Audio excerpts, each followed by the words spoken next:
Hai kawan-kawan semua, kami dari kelompok 6 yang akan mempresentasikan konsep dan struktur kepemimpinan dalam organisasi.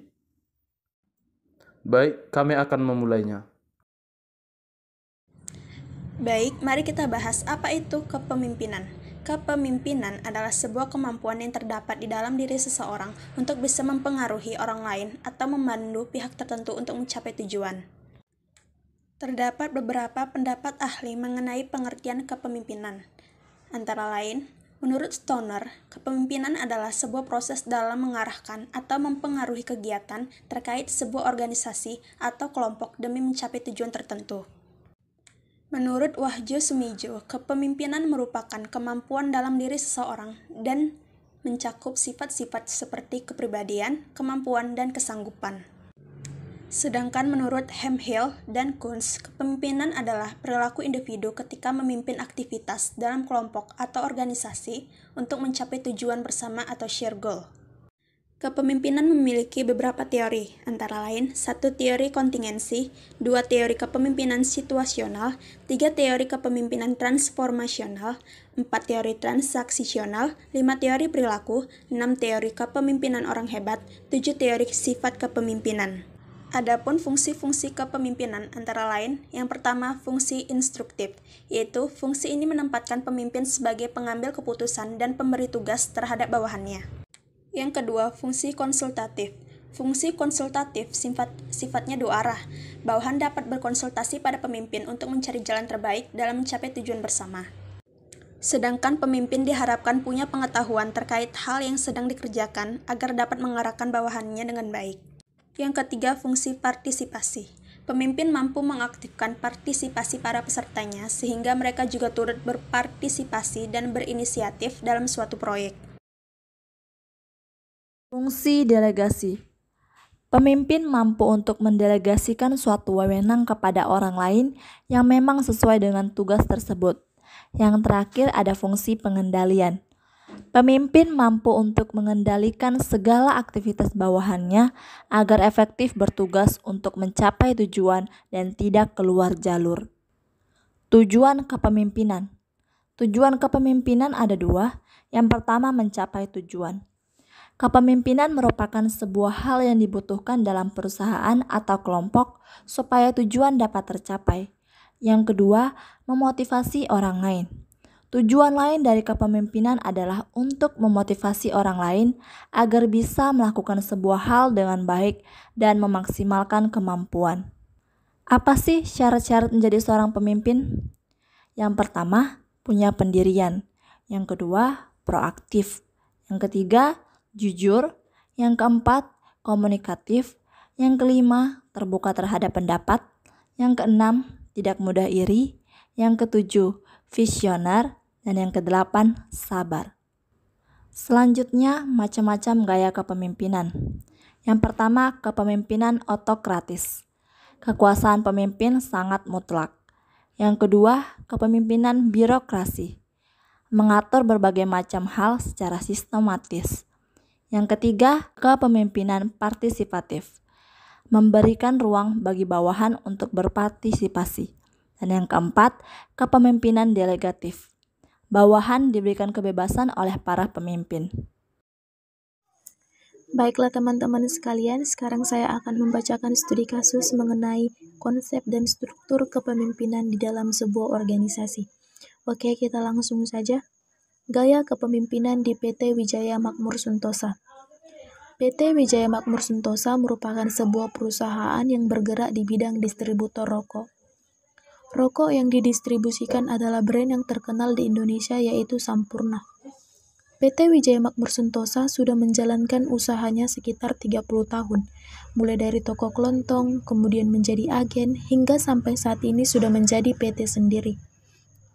PT Wijaya Makmur Sentosa merupakan usaha generasi pertama yang dimiliki oleh Ridianto Wijaya dan istrinya Angela Relia. PT Wijaya Makmur Sentosa berlokasikan di Kota Baru, Kalimantan Selatan, Pulau Laut yang merupakan kabupaten dari ibu kota Banjarmasin. Usaha distributor ini bersifat sistem kontrak dengan PT HM Sampurna Tbk. Tetapi untuk PT Wijaya Makmur Sentosa sendiri resmi milik Rudianto Wijaya. Hanya saja sistem kerjanya yang bekerja sama dengan sempurna. PT Wijaya Makmur Sentosa dari dulu hingga sekarang mempunyai 17 karyawan yang terdiri dari 1 supervisor, 2 admin, 6 salesman, 6 asisten sales, dan 1 helper. Dari PT HM Sampurna Tbk sendiri, mereka memberikan 1 supervisor sebagai tamu di setiap distributornya, gunanya untuk memantau dan memastikan target dari Sampurna terpenuhi dan pendistribusiannya tersebar dengan baik. Dulunya PT Wijaya Makmur Sentosa berjalan dengan baik, tidak ada kendala yang dianggap serius. Tetapi saat ini pemimpin merasa para karyawan bekerja kurang maksimal, sulit diatur dan tidak menunjukkan keprofesionalitasnya dalam bekerja. Para karyawan mempunyai tugas masing-masing. Para karyawan bagian salesman bekerja di dalam dan di luar kota. Mereka keluar kota setiap hari Senin pagi dan pulang pada hari Jumat sore. Sedangkan yang di dalam kota bekerja dari Senin sampai dengan Jumat dengan jam kerja berangkat dari pagi pukul 9.00 dan pulang pada sore hari pukul 17.00. Setiap Sabtu pagi, pemimpin mengadakan meeting bersama untuk mengevaluasi pekerjaan selama 1 minggu dan merencanakan plan untuk minggu depannya. Sebelumnya pernah ditanya secara tidak langsung kepada salah satu mantan karyawan yang bernama Ahib. Dia mengatakan bahwa pemimpin PT Wijaya Makmur Sentosa adalah orang yang baik dan sudah berpengalaman dalam memimpin. Selaku pemimpin perusahaan, Rudianto dapat mengatur dan mengelola karyawan dengan baik. Hanya saja ada satu kekurangan, yaitu kurang tegas dalam bertindak. Karena pernah pada saat cross-check, Rudianto dan Ahim mendapati karyawan melanggar aturan, yaitu pulang lebih cepat dari jam kerja yang sudah ditentukan, tetapi tidak langsung kembali ke kantor, melainkan bersembunyi di tempat lain. Rudianto sebagai pemimpin tidak mengambil tindakan ataupun melakukan teguran kepada karyawan tersebut, melainkan hanya mendiamkannya saja. Gaya kepemimpinan transaksional dari segi imbalan kontingen, pemimpin PT Wijaya Makmur Sentosa sudah termasuk pemimpin yang memberikan imbalan kontingen, karena terbukti dari apresiasi yang diberikan kepada karyawannya. Jika karyawan memenuhi target jualnya, maka akan diberikan bonus berupa insentif. Dari hasil penelitian yang telah dilakukan penulis, maka dapat disimpulkan bahwa gaya kepemimpinan di PT Wijaya Makmur Sentosa ini tidak hanya menganut satu gaya kepemimpinan saja, tetapi menganut 3 macam gaya kepemimpinan, yaitu gaya kepemimpinan karismatik, gaya kepemimpinan transaksional, dan gaya kepemimpinan transformasional. Tetapi dari 3 macam gaya kepemimpinan ini, ada satu gaya kepemimpinan yang paling menonjol, yaitu gaya kepemimpinan transaksional. Hal ini dapat dilihat dari pemimpin memberikan apresiasi kepada karyawan, bisa dalam bentuk insentif atau hadiah lainnya. Dengan adanya imbalan atau hadiah tersebut, karyawan menjadi lebih termotivasi dan loyal dalam pekerjaannya. Pemimpin selalu menunjukkan cara kerja yang efisien kepada karyawan, dan dari pekerjaan itu, baik karyawan dan pemimpin sama-sama diuntungkan. Pemimpin juga selalu mengingatkan karyawan agar selalu berhati-hati agar tidak melakukan kesalahan. Karena dengan adanya kesalahan, maka otomatis akan berpengaruh terhadap prestasi karyawan itu sendiri.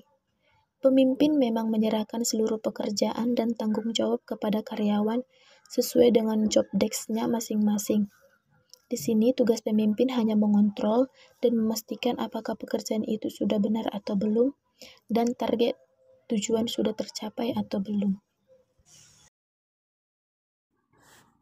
Kesimpulan yang kita dapat adalah, dalam suatu organisasi tidak dapat dilepaskan dengan seorang pemimpin.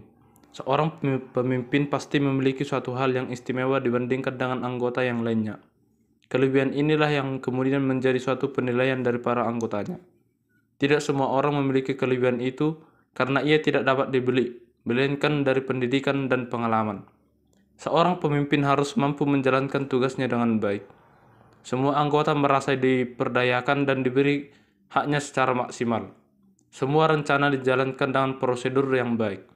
Itulah beratnya menjadi seorang pemimpin di mana semua tumpuan dan harapan berada di tangan seorang pemimpin.